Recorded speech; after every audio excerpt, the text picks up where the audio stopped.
Welcome to the Startup of the Year podcast, where each episode we showcase exciting new companies from around the world. This podcast is produced by Established, creators of the Startup of the Year program. Established is focused on helping organizations with their innovation, startup, and communication strategies. Hello, everybody, and welcome back to the Startup of the Year podcast. I'm Frank Gruber, the co-founder and co-CEO of Established, as well as the co-founder of Established Ventures and the team behind the Startup of the Year community and this very podcast that you're listening to. Thanks for being here. In this episode, we're going to hear an Ask Me Anything session from our team when they spoke with Max Briggs at our annual summit. For those of you unfamiliar, Max is actually the acting program executive at NASA's iTech program, which focuses on companies and with dual use and spin-in technologies that are both viable for commercial markets as well as potentially for NASA use cases. Helps them out with some of their missions and whatnot. And so NASA iTech has been an amazing partner over the last several years, and we thought it'd be a good idea to feature Max today because there's just been such a push to get into space recently. So we've seen things like, Elon Musk and SpaceX are doing some amazing work. They just got some big contracts to do a bunch of work with NASA as well as others. And Richard Branson, he had his recent voyage on board the Virgin Galactic. I think there was a Purdue Boilermaker on that flight as well. Boiler up, as well as an exhilarating ride on the Blue Origin, which is Blue Origin sent a ship to space for about 11 minutes yesterday or the day before, and Jeff Bezos was on board of that flight. So that was pretty interesting. Overall, it's a very exciting time right now for us humans as we continue to push for the stars and go out there and explore the universe, which is a pretty fascinating concept to think about. Even 10 years ago or 20 years ago, to think that this is all being done, in the private market. So, pretty cool stuff. All right, before we jump into the interview, though, I wanted to share a segment with Rich Maloy of Established Ventures, as well as Established, with the VC Minute. He's going to talk about risk versus uncertainty. Take it away, Rich. Hi, this is Rich Maloy with Established Ventures, bringing you the VC Minute. Quick advice to help startup founders fundraise better. Let's talk about risk versus uncertainty. A startup told me the other day that an investor passed, saying the business was too risky for them. This founder was frustrated because isn't risk-taking the very nature of venture capital? This is the difference between risk and uncertainty. Risk is making a decision where the potential outcomes can be reasonably estimated. Uncertainty is when the risks are unknown. So we invest in risky businesses, which means that we feel we have a good grasp on the odds of the different types of outcomes, including a zero return outcome. When we hit on uncertainty, that's when it becomes hard to get to a yes. Uncertainty is where we're unable to assess that risk. This is why investors have market or industry specializations. They've developed a better understanding of the risks involved so that there is less uncertainty for them in their specialty. For example, I've spent most of my time in B2B. And so when I see B2C businesses, I see a lot of uncertainty.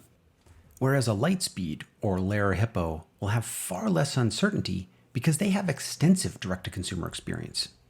They can better assess these businesses based on known risks. VCs are very comfortable taking risks.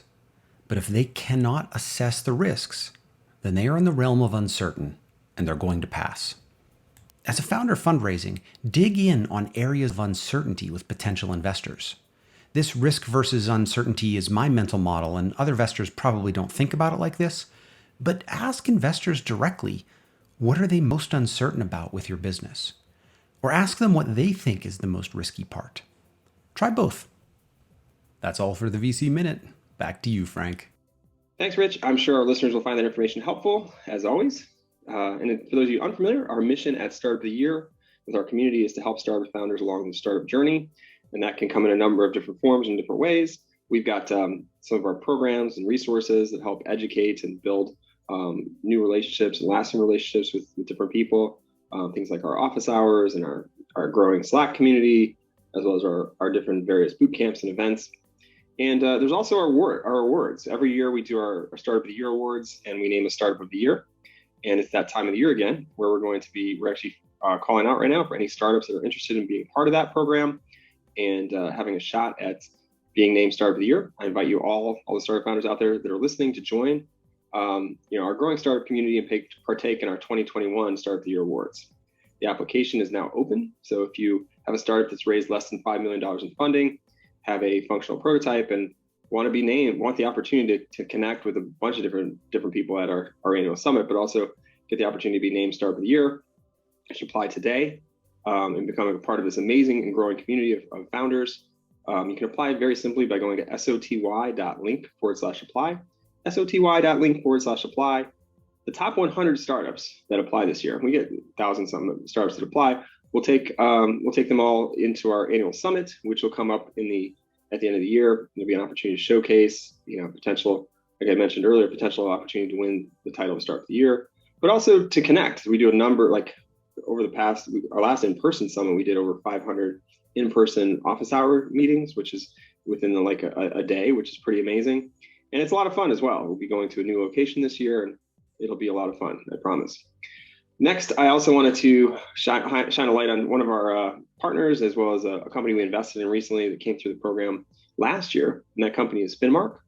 It's a financial planning software for startups for revenue forecasting and cash projections, and kind of keeps you aware of your runway, which is super critical for any startup that's out there. So you want to give it a try and ditch the old Excel spreadsheet or Google Doc. You might want to go to est.us/Finmark, est.us/Finmark. We'll give you a 30-day trial on us just for checking it out. So est.us/Finmark. Okay, now let's talk to Max Briggs about NASA, the NASA iTech program, and everything they're up to with space. And we'll jump right in. Max, you're somewhat new to your role with NASA iTech. What drew you to working on this program? Can you share just a little bit more about your background? Yeah. So like you said, I am a recovering engineer. I spent probably roughly 12-ish years, depending on how you want to count, doing electrical power systems for space, nuclear power systems specifically. And then about 4 or 5 years ago, I jumped into the business side of the house, which starting at what is now NASA's Strategic Technology Partnerships Program, I moved into SBIR. As you said, I was managing the Aeronautics Research Mission Directorate portfolio, but more recently, what I had been tasked with doing is, there's a lot of work going on across lots of federal agencies right now, and basically trying to answer the question, how can government stay competitive and stay relevant in an innovation ecosystem where private dollars continue to outpace the dollars being spent by government. And so essentially we want to, we see a huge amount of investment and a huge amount of profit motivation for innovators to go and attack these large total addressable markets, right? And that's great. That's perfect. And that's one of the reasons that we have such a thriving and amazing ecosystem in the United States that supports entrepreneurs and startups. But the question is, if NASA continues to, for example, in the SBIR program, continues to require 20-page proposals or make people read 400-page solicitations, if we have 3 years from the point of application to the end of a phase 2 contract, are we just losing a bunch of people that are just saying that's too slow, that's too much work for a low probability of success? How can we stay competitive in that environment? It's not competitive. We're not going to compete with VCs. They have more money than us. We're not going to compete with it's not a competition. It's trying to identify exactly where you fit, that you can have the best impact, both for your agency, but also for the ecosystem at large. Like, there are some companies that may have to get maybe too risky for VCs to invest in now. Maybe they attack a total addressable market that's just not big enough to entice huge VC investment, right? So does NASA have a role to play in those spaces where we make a company investable that was previously considered uninvestable, and in so doing, we advance our goals? So I was doing that for SBIR, and the fact of the matter is that iTech had a lot of those same objectives involved: lower the barrier to entry, leverage private investment. And so those two things, I think, are coming together in a more cohesive strategy for NASA, and I wanted to be part of kind of putting that strategy together. So can you just hone in a little bit more for that for our guests on iTech and the mission around iTech and how it fits in with that innovation strategy? Yeah, so iTech really starts from a place of how can NASA be of benefit to entrepreneurs, right? It's a pitch competition.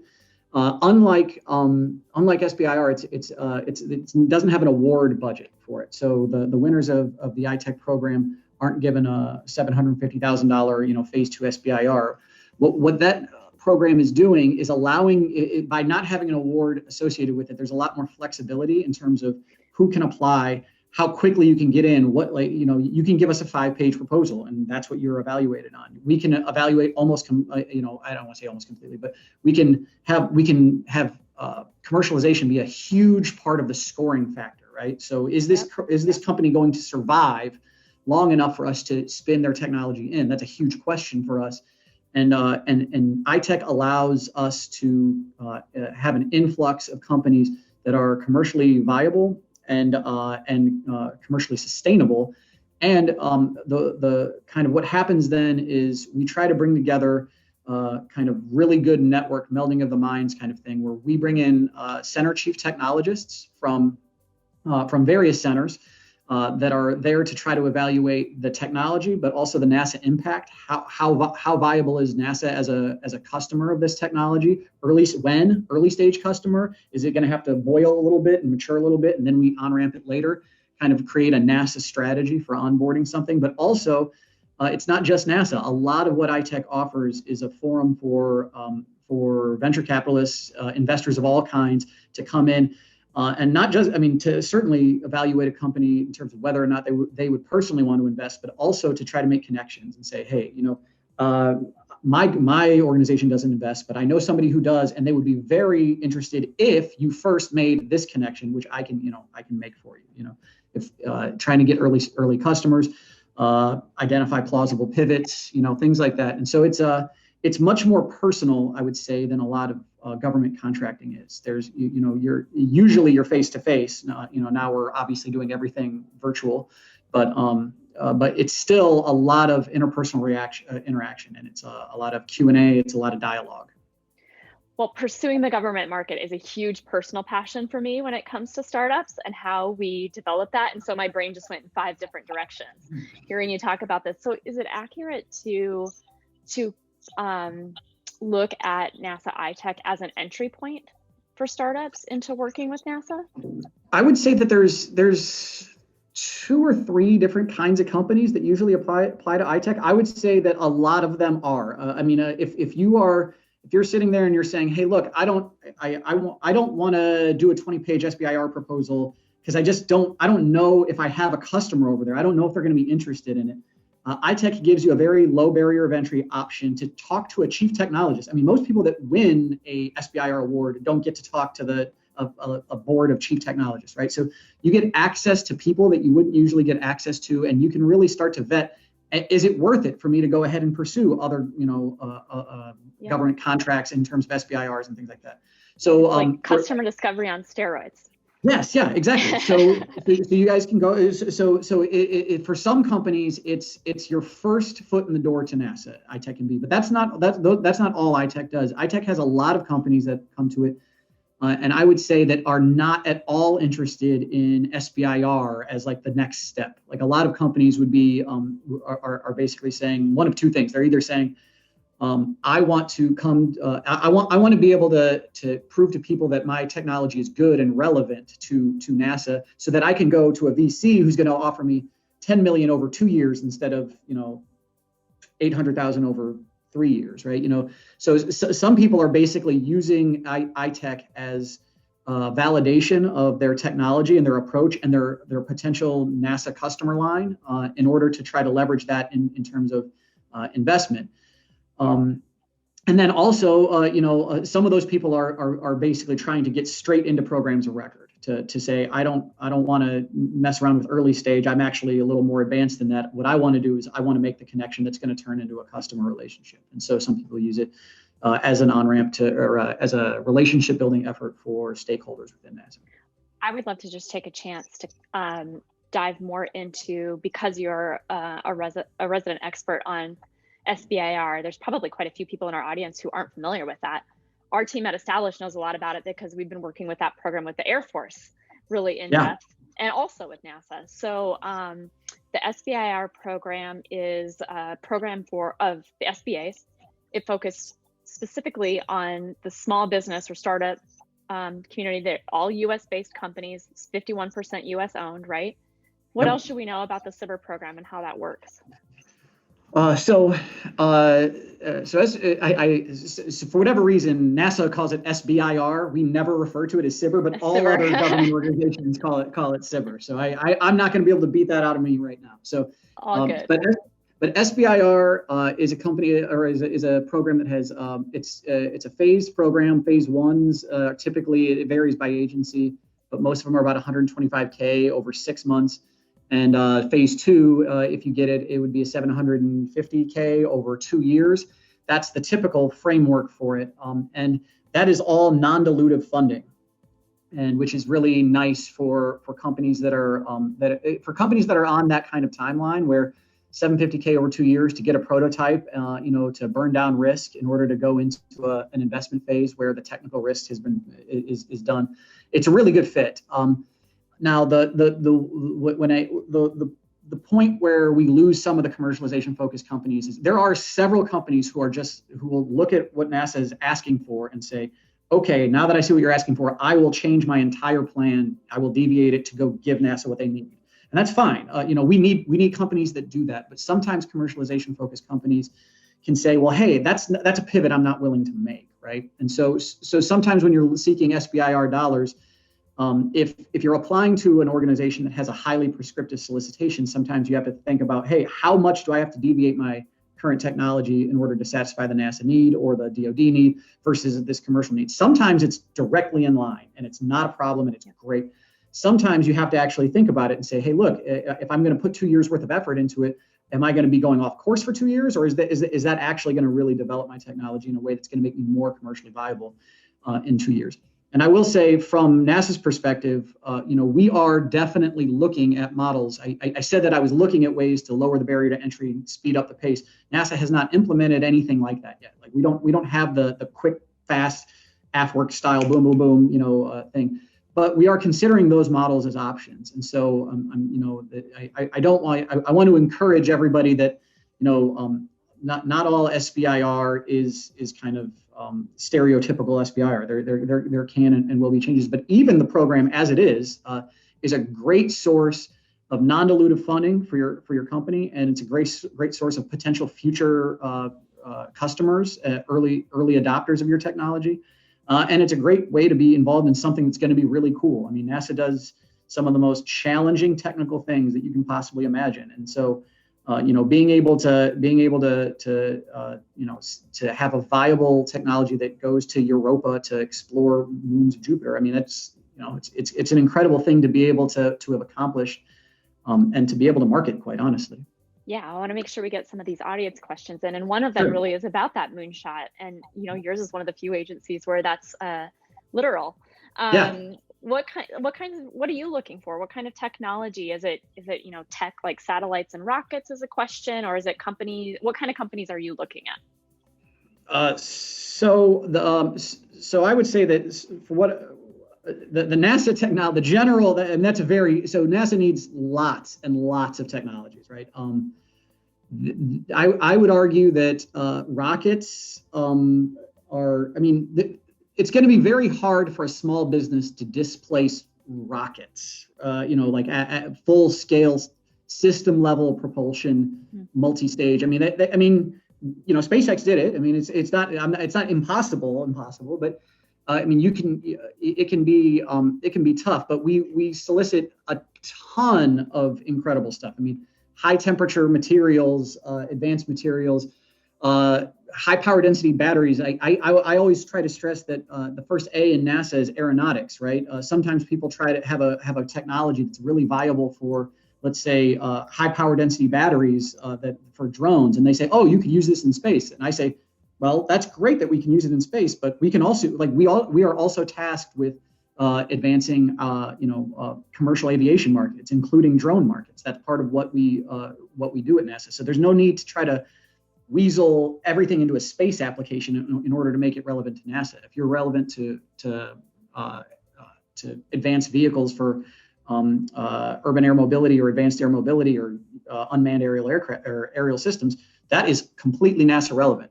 So I would say anything from technologies that are relevant to data systems for air traffic management, AI, autonomy, to systems for cryogenic storage of propellants or extracting resources from foreign or not foreign extraterrestrial bodies, right? Yeah. And all of that stuff is there. I mean, we have solicitations like the SBIR solicitation is open right now, and if you look at it, the variety of technology asks in that program is absolutely incredible. I mean, there's 115, I think, ish different technology areas. So it's highly likely that what you're working on will find a home somewhere in the NASA portfolio, but it's just a matter of how well aligned are you in order to make that happen. Yeah, that's incredible. How many solicitations is that's posted right now? Well, it's one solicitation, but we have subtopics, and there's 115 separate subtopics. Okay. All independent technologies for different applications, ranging from Science Mission Directorate, deep space missions to Moon to Mars to drones here on Earth. What's the best way to find that information for the startups in our audience who are new to that system? Yes, SBIR.nasa.gov is the place to go. There are the most prominent links on that website take you directly into the current open solicitation. So I would highly, all the one-on-ones that I've had in this forum for Startup of the Year, most of the companies I have talked to have had something that would have been relevant to that solicitation. And I also recommended that they apply to iTech as well. So great. A lot of I was just going to say those are probably crossover. Yep. With iTech having a slightly more simplified application process. That is correct. I will say iTech just got done with its two major events, and so we haven't rebooted. We don't have an open application right now, but that will be coming in the coming months. So great. There will be more opportunities. Well, I want to get to a couple more audience questions. One is from Adrian, who's interested in learning more about so just looking at the current rate of growth within the space exploration industry, at what points would you say we can start expecting the commercialization of asteroid mining? I'm not going to be able to answer that question in terms of 10 years from now or something like that. I don't have the numbers off the top of my head, but I can tell you that, the difference in launch costs from what it took to launch shuttle to what it takes SpaceX to launch people onto to ISS right now it's incredible. All right, so it's come down, I believe, an order of magnitude at least. I don't want to, please don't quote me on that or tell my boss if I misquoted it. But and don't get me wrong, shuttle and the shuttle did things that were very different from what spacecraft or the SpaceX capsules do. And so it's not apples to apples. But the fact is, launch costs are coming down, and resource extraction is all about launch costs. I mean, as of right now, you can go to an asteroid and you can mine whatever you want from that thing, and it's going to cost you more to get there and get back than it is to dig the stuff out. But that's not always going to be the case, right? We're going to keep on going, and as launches get cheaper and cheaper, you're going to open more and more opportunities, and whatever companies have kind of timed that right are going to be in the best space to make use of that. So I'm not going to speculate on the exact timing of that, but it's headed in the right direction. I guess that's all I can say. What are the security requirements, cyber or otherwise, for a company to work with NASA? And can non-USA companies work with NASA? So non-US companies can work with NASA, not through the SBIR program. The SBIR has 51% US ownership restrictions. iTech accepts or has traditionally accepted foreign entities. It's gone in, that has gone in and out from time to time. But NASA has tons of international partnerships. I mean, there was, I don't know if anybody's familiar with David Arakoff. He's a Canadian writer that always is very proud of his Canadian heritage and referred to the space shuttle as the Canadian arm with a NASA booster attached to it, or something along those lines. Oh, wow. My point is that the International Space Station is a huge, international collaboration. The shuttle was a huge international collaboration. Depending on what country you're from, your company's from, different restrictions can apply, but ITAR restrictions become complicated in certain situations. But it is definitely possible for foreign companies to interact with NASA either through low barrier to entry programs like iTech or through formal agreements that are actually funded, depending on which avenue you're going. So there's this element of the customer discovery, getting access to scientists at NASA and doing that product market fit. There's the opportunity with SBIR and being able to get non-dilutive funding for ideas. What are some of the other sort of hidden benefits of working with an organization like NASA? And I'm thinking specifically around commercialization. How do you support that in sort of the non-funded or award-based programs? So I mean, in terms of what advantages are there to working with NASA other than, non-dilutive funding I will say, first of all, the NASA brand is a powerful thing. And when you are given a NASA contract, or especially if you deliver on that contract and do something that, is impressive, not just to the project that you happen to be working on, but is impressive to a community of just people reading space news, right? You get an advantage there. We do some of the most demanding things in the world, or off the world too. So if you can kind of succeed, it's like if you can make it here, you can make it anywhere kind of argument. And so I think that's powerful. And that does, I believe that some of the unfunded programs like iTech, they benefit from that. If there's a company that says I won a pitch competition judged by NASA chief technologists, that carries some amount of weight. Or, and quite frankly, NASA, the connections that you make, the relationships that you build while working with NASA, it's not just the NASA engineer at the other end of the table. It's all the other people that person works with, right? That person probably is working with primes that may be potential customers of yours, right? Yes. Or you may be a target for an acquisition that you didn't know that you were a target for, right? So there's a lot of relationship building that once you get your foot in the door, you get access to just by the nature of working with SMEs that are embedded in the field. Well, you'll be glad to know that the audience participants are already sharing the information about how to join the NASA ecosystem, and that are sharing with one another that solicitations will likely open again soon. So sending people to that, to the nasaitech.org website. But I'm curious, in just the 4 or so minutes that we have remaining, what else should the Startup of the Year community know about the opportunities to work with NASA? What haven't we covered yet?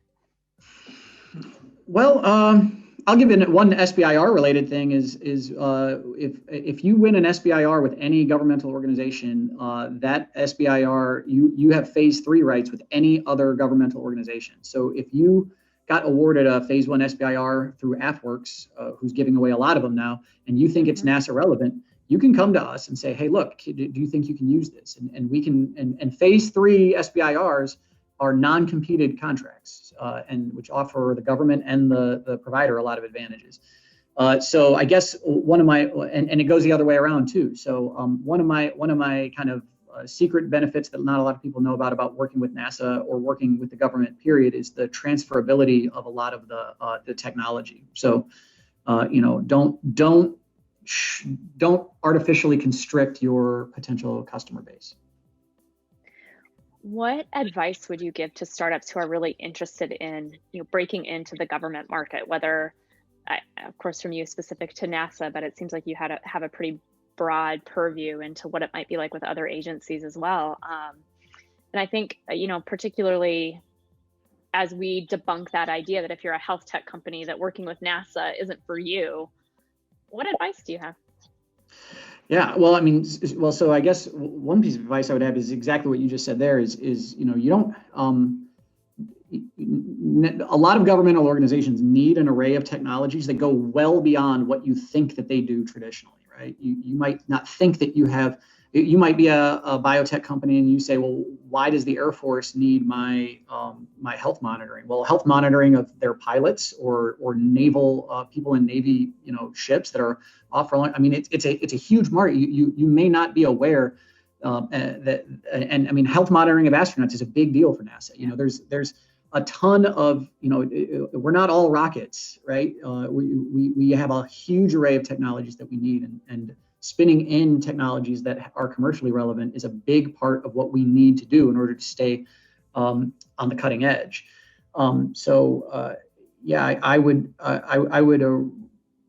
would really say also my other piece of advice would be to leverage the relationships to the best extent you possibly can. So, and some of that is out of your control. Sometimes you have a COR or a technical monitor on a contract Sure. that is just kind of checking boxes, and it's hard to break. But in whatever capacity that you actually have a human being that is vested in your success, take advantage of that and use that to expand your network, not just within that SMEs kind of sphere, but once you get your foot in the door, really try to make the most of it.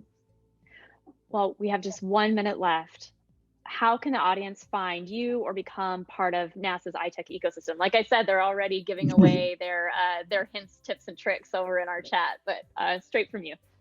So NASAitech.org there's a portal on there for kind of how do you become part of the team, and that includes if you're an investor and you want to judge, if you want to be a part of the judging panel or the networking panels, if you're a company, or if you're just somebody who wants to be aware of the kinds of technologies that NASA is seeking. Sometimes some of our iTech requests can give you a kind of little preview into upcoming things that NASA or the government are kind of looking for. And so if you just, no matter what role you have, if you're coming to an event like Startup of the Year, that kind of information is probably going to be relevant to you. So I encourage everybody to sign up. Thank you, Max. I'm always impressed listening to you speak about such an interesting topic to me, and one we really care a lot about. And I'm actually, you can't see me, but I'm wearing my NASA hat today in the honor of this podcast. I'm a really big fan of everything that's going on. All right. And I hope you enjoyed this episode. You found something interesting, hopefully. And if you did, please share the conversation with somebody else you think could benefit from it. We believe in sharing, and sharing is caring. So spread the love. And if you have a startup idea and you want to get it going, today is the best day to start up, not tomorrow, not the next day. Get it out there, iterate. And in doing so, I encourage you to join our growing community for access to support, expert advice, and resources you may need to elevate your startup. Simply go to soty.link/apply, soty.link/apply. We'd love to have you join us. Until next time, I'm Frank Gruber signing off. Thanks again for listening. Wishing you the best of luck in your future success, whether it be in space or whatever your venture entails. Thanks for listening to the Startup of the Year podcast. Be sure to subscribe, and we'll be back with another episode soon.